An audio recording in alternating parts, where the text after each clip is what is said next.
আপনার যদি কোনো ছেলে সন্তান না থাকে, শুধুমাত্র মেয়ে সন্তান থাকে, তাহলে কি মেয়েরাই বাবা মায়ের সব সম্পত্তির মালিক হবে, নাকি অন্য আত্মীয়রাও অংশ পাবেন? অনেকেই এই বিষয়টি ভুল জানেন। আজ খুব সহজ ভাষায় বিষয়টি পরিষ্কার করছি।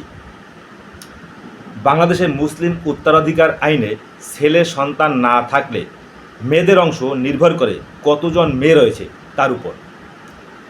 প্রথমত, যদি একজন মাত্র মেয়ে থাকে এবং কোনো ছেলে না থাকে, তাহলে সেই মেয়ে মোট সম্পত্তির অর্ধেক অংশ পাবে। দ্বিতীয়ত, যদি দুইজন বা তার বেশি মেয়ে থাকে এবং কোনো ছেলে না থাকে, তাহলে তারা সম্মিলিতভাবে মোট সম্পত্তির 2/3 অংশ পাবে। এই অংশ তারা নিজেদের মধ্যে সমান ভাগে ভাগ করে নেবে। তবে এখানেই বিষয়টি শেষ নয়। যদি মৃত ব্যক্তির পিতা মাতা, স্বামী বা স্ত্রী জীবিত থাকেন, তাহলে তারাও ইসলামী উত্তরাধিকার আইন অনুযায়ী নির্ধারিত অংশ পাবেন।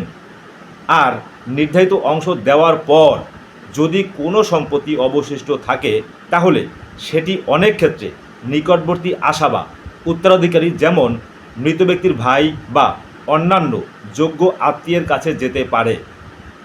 তাই ছেলে না থাকলে মেয়েরাই সব সম্পত্তি পাবে, এ কথা সব ক্ষেত্রে সঠিক নয়। সতর্কতা: প্রত্যেক পরিবারের পরিস্থিতি একরকম নয়। কে কে জীবিত আছেন এবং কী ধরনের উত্তরাধিকারী রয়েছেন তার উপর সম্পত্তির হিসাব পরিবর্তিত হতে পারে। তাই নির্দিষ্ট কোনো ঘটনার ক্ষেত্রে আইনজীবীর পরামর্শ নেওয়া উচিত। আইন সম্পর্কে সহজ ও নির্ভুল তথ্য জানতে আমাদের পেজটি অনুসরণ করুন এবং ভিডিওটি যদি ভালো লাগে তাহলে লাইক, কমেন্টস ও শেয়ার করুন, যাতে আরও মানুষ সঠিক আইন জানতে পারেন। ধন্যবাদ। আজকে পর্যন্তই।